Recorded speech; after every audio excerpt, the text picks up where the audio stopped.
Hello అందరికీ ఈరోజు వచ్చేసి మేము కృష్ణగిరి క్షేత్రంకైతే వచ్చేసాము. ఎందుకు అనంటే శివరాత్రి కదండి. సో ఇక్కడ ఫాస్టింగ్ ఇడుద్దామని చెప్పేసి శివుని దగ్గరకైతే వచ్చేసాము.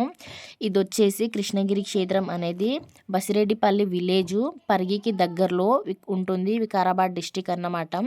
ఇది వచ్చేసి మల్టిపుల్ టెంపుల్ అని కూడా అనొచ్చు. ఇది కృష్ణగిరి క్షేత్రం అనేది కృష్ణానంద స్వామి వారిది. చూడండి మీకు స్వామివారిని కూడా చూపిస్తాను. ఇక్కడ వచ్చేసి కృష్ణానంద స్వామి భక్తుల యొక్క రోగాలను నయం చేశారు. ఏ విధంగా అంటే మొత్తం ఆయుర్వేదిక్ మందులు అయితే ఉంటాయన్నమాట. సో ఇక్కడ వచ్చేసి శివరాత్రి కాబట్టి చాలామంది జనాలు అయితే ఇక్కడ నైట్ టైంలో జాగారం అయితే చేశారు. బట్ వాళ్ళ వీడియో అయితే నేను షూట్ చేయలేదు. తర్వాత వచ్చేసి ఇక్కడ భజన కార్యక్రమం అయితే మొదలైంది. కాసేపు భజన చేసిన తర్వాత భోజనం అయితే స్టార్ట్ చేశారు. మేమైతే లోపలికి వెళ్ళేసి శివుని దగ్గర దర్శనం తీసేసుకొని బయటికి వచ్చేసి ఇక్కడైతే కొబ్బరికాయ అనేది కొట్టేసామన్నమాట. కొట్టిన తర్వాత ప్రజలు మొత్తం తినేసి వెళ్ళిపోయాక హాల్ మొత్తం ఖాళీ అయింది. ఆ టైంలో మేమైతే భోజనంకి అయితే వెళ్ళాము.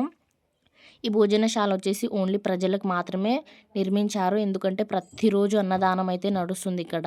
స్పెషల్ వచ్చేసి ఫస్ట్ టైం అయితే స్వీట్ పొటాటో అండ్ పాయసము, అన్నం, పప్పు అయితే పెట్టారు. చాలా టేస్ట్ అయితే ఉంది. మీకు కావాలి ఈ అడ్రస్ అంటే నాకు కామెంట్ చేయండి.